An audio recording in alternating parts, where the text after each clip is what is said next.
I'm a female who's currently 30 years old, and this took place late last year in early November. My fiance and I had just bought a boating company in Fort Lauderdale, Florida.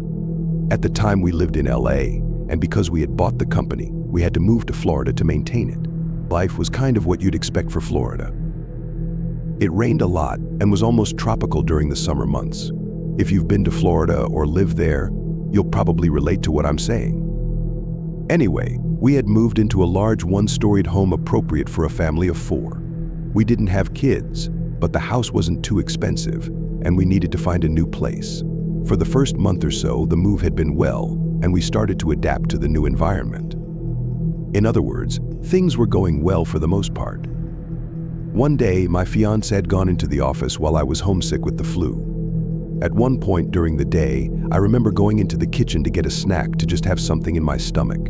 Upon entering the kitchen full of unopened boxes, I for some reason get a weird feeling. It wasn't a bad feeling, but rather a feeling that made me alert or something. You know that feeling you get when you feel like someone's watching you? Yeah, I had that in spades. I hesitate before looking out the sliding glass door to see someone walking around my vegetable garden. By the looks of it, they looked like a younger adult in all black wearing a satchel. Now, this house had a gate on the side that only opened if you had the password. However, the password wasn't working, which indicated that he jumped the fence. The thing that really caught my eye was that he appeared to be pouring something around the garden. My initial instinct was to call my fiancé, but I realized that he would get worried and try to take this into his own hands. Without any other options, I pick up the phone to call the police. The operator said they'd try to have someone there soon, but to just stay hidden in the meantime. This person continues to look around the garden as I run to my room and lock my door. All the while, I'm on my bed praying to God that he doesn't come inside or break in. Minutes felt like hours before hearing the police sirens from down the road.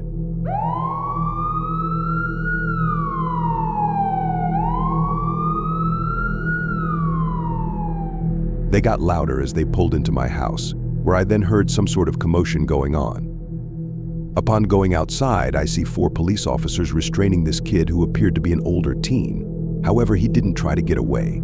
He kind of just stood there, accepting his defeat. As I spoke with the police, I then learned a shocking truth I didn't expect to hear. While they were restraining him, they managed to find several traces of liquid mercury, which is what he was using to put in our garden. It was then where I called my fiancé, where he had to leave work to come home. Turns out this teenager was actually our next-door neighbor's son. Both his parents were devastated, apologizing to us for his actions. While we understood their pain, we ended up filing charges against the son for attempted murder. How he got a container of mercury, we have no idea.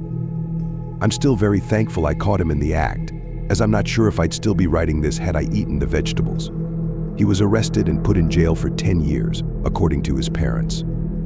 Later that same day, his parents had told us that their son was innocent and that he was just looking at our garden. Neither me nor my fiancé wanted to hear it.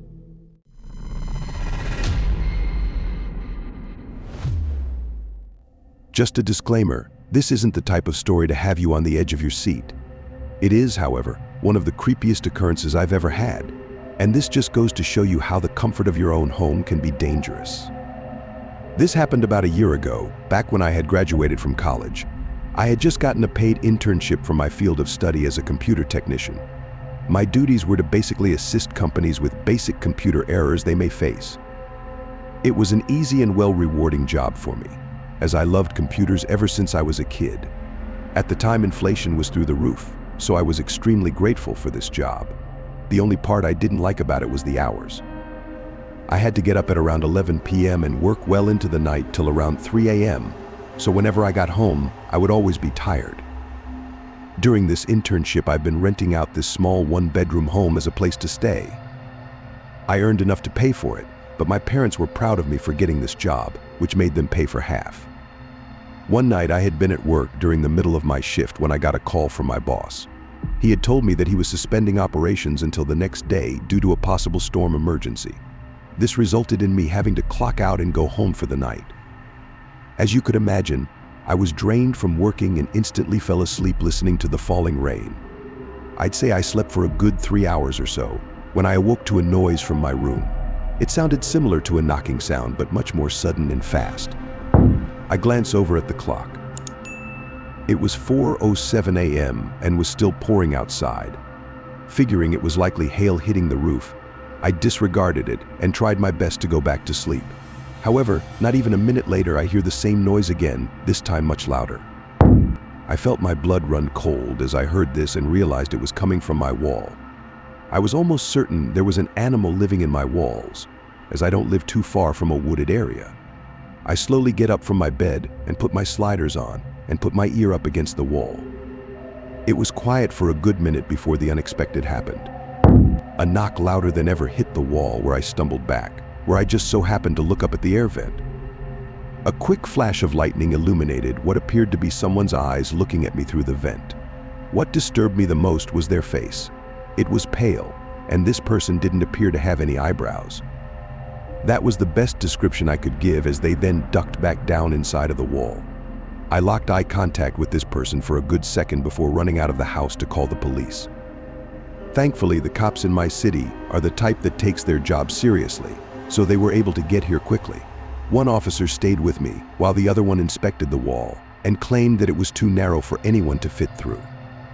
After hearing this, I checked the wall myself and even went as far as to take it apart to realize that he was right. Needless to say, both officers went out of their way to shine their lights and actually look inside. Nothing seemed to be out of the ordinary or misplaced, so I thanked them for their time, and they left. It was then that I called my parents, wanting to tell them about what I had seen. However, I must have caught them at a bad time, as they didn't want to hear it and claimed it was just night terrors. Now, I did have night terrors from my childhood that made their way into my adult years, but it was rare for me to have one. The next day, I went out to get drywall to replace the piece of wall I had taken out. I have never believed in the paranormal, but I have no other explanation for what I saw. Nothing has happened since, and I intend for it to remain that way.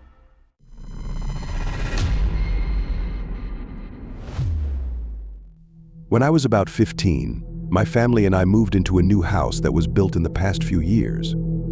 It was a gorgeous 2-story home with 3 bedrooms, 4 bathrooms, and even a basement. Now, basements weren't anything too special, as they're commonly used, but it was rare to find one in a home in our state. Anyways, my parents worked in the upper medical industry, meaning they'd be out working for the most part, while I was mostly staying at home. Mind you, this was during the peak of the pandemic, so my parents would be workaholics helping patients left and right. The risk of me or a loved one catching the virus was high, and you could imagine the fear we were dealing with. I won't bore you with unnecessary details, so I'll just jump straight into it. This took place around the summertime in late July. My parents were at work as always, and I had stayed home playing video games with a few friends online. We were the type to always mess around and have a good time while playing together, and being 15 while home alone made you want to do whatever you wanted. Anyways, so we're playing for about a good hour or so when I hear the phone ring. This is weird, as we almost never get any calls, and when we did, they were mainly from my dad. I was told by my dad to never answer the phone due to the possibility of scammers, which made sense at the end of the day. Therefore, I let it ring while I kept playing until it went to voicemail. However, not even a minute later, it for some reason rang again to the point where my friends online told me to just pick it up. I could only assume that it had to be an emergency of some type where I had to answer it. I walked over to it and picked it up, where I began to hear the breathing of a man.